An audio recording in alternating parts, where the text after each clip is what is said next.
یک عروسی پرماجرا تو یک جزیره زیبا که همه مهمونا رو دزدای دریایی گروگان میگیرن. برای دیدن این فیلم کمدی عاشقانه با وای مووی همراه باشید و کانال رو سابسکرایب کنید.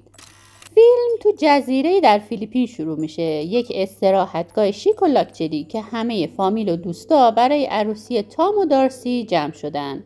شب قبل از عروسی مادر دارسی از مدل عروسی دخترش ناراضی و داره غر میزنه و همون موقع تام قصد داره دارسی رو با یه قایق غافلگیر کنه که برنامهش به خاطر یه نگهبان به هم میخوره و میفته تو آب و موش آب کشیده میشه.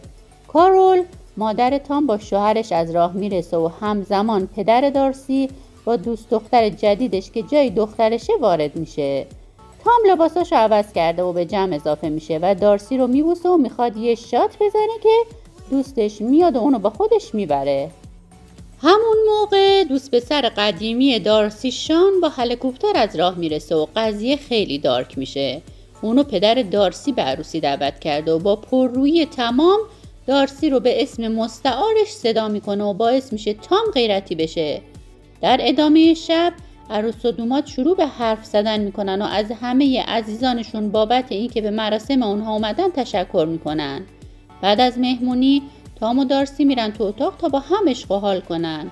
عروس خانم داره خودشو برای شادومات آماده میکنه که یهو مادر شوهر وارد میشه و میگه شب قبل عروسی عروس و دومات نباید پیش هم بخوابن، شگون نداره.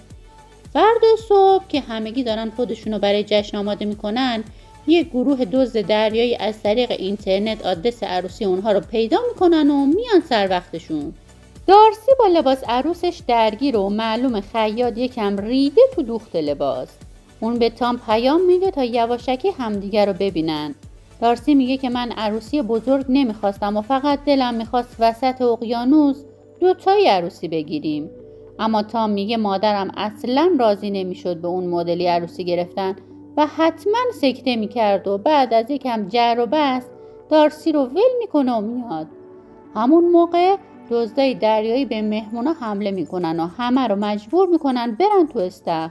اونها از پدر دارسی چند میلیون دلار باج میخوان چون که میدونن اون یه تاجر پول داره. تام که یواشکی دزدای دریایی رو میبینه دارسی رو از تو اتاق میاره بیرون و ماجرا رو بهش میگه. همون لحظه یه دزد دریایی به زور میخواد بیا تو اتاق. اونا دوتایی برای گیر انداختنش نقشه میکشن که همه چی برعکس میشه و وقتی دزد دریایی میاد تو به جای این که به چشمای اون اسپره بزنن دارسی تمام اسپره رو روی چشای تام خالی میکنه و به لطف این نقشه بی‌نقص گیر دزدای دریایی میفتن و دستشون رو میبندن. دوتایشون رو سوار ماشین میکنن. دارسی از اونها یک سیگار میخواد و بعد با همون سیگار کلاه دزد دریایی رو آتیش میزنه و از فرصت استفاده میکنن و از ماشین بیرون میپرن. اما لباس دارسی لای در ماشین گیر کرده و تا لب دره اونو میکشه ولی با پاره شدن لباس نجات پیدا میکنه. دوتایی میان تو جنگل ولی دوباره گیر یه دزد دیگه میافتن و ازش یه نارنجک برمیدارن و تام با لگدی که بهش میزنه اونو به یک سنگ میکوبه و میکشدش. نارنجکی که تو دست دارسی هیچ ضامنی نداره و محکم اونو تو مشتش گرفته و با دست دیگش موبایلی رو که قایم کرده بود در میاره تا به خانواده‌اش زنگ بزنه. ولی همون موقع دزدای دریایی اونا رو دوباره میبینن و بهشون تیراندازی میکنن. موقع فرار موبایل از دستشون میفته پایین. چشمشون به یک زیپلاین میفته و قبل از اینکه سوار بشن نارنجک رو به سمت دزدا پرتاب میکنن و اونا رو میکشن. سوار زیپلاین میشن و میان پایین. وقتی میرسن پیش مهمونا از دور میبینن که همه گرفتار دزدای دریایی شدن.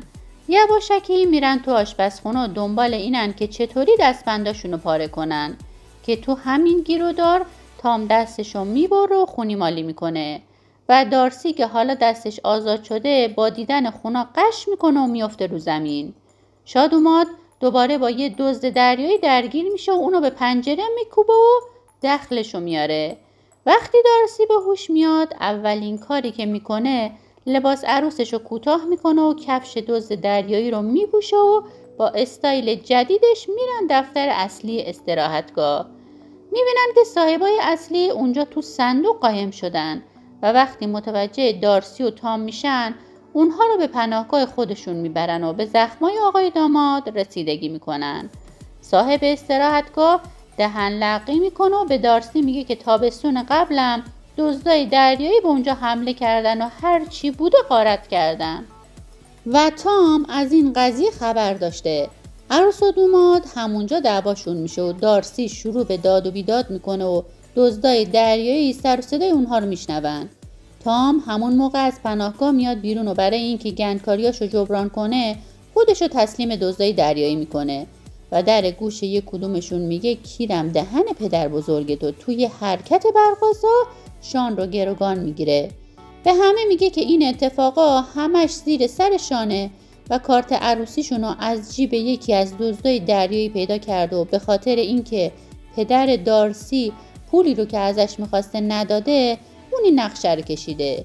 یک دفعه شان خودشو از دست تام فراری میده و یکی از دزدا بهش یک اسلحه میده و معلوم میشه همه حرفای تام حقیقت داره. دارسی هم به خاطر داد و فریادهایی که سر تام زده وجدان درد میگیره و تصمیم میگیره از پناهگاه بیاد بیرون. شان با رئیس دزدای دریایی و همینطور دوست دختر پدر دارسی سوار هلیکوپتر میشن تا برن دارسی رو پیدا کنن. همون موقع عروس خانم با اسلحه وارد میشه و میخواد از تام دلجویی کنه که یکی از دوستا اون از پشت میگیره و به خاطر اینکه دارسی صورتشو سوزونده میخواد که تلافی کنه، اما دارسی و تام از دستشون در میرن و تو استخر میافتن.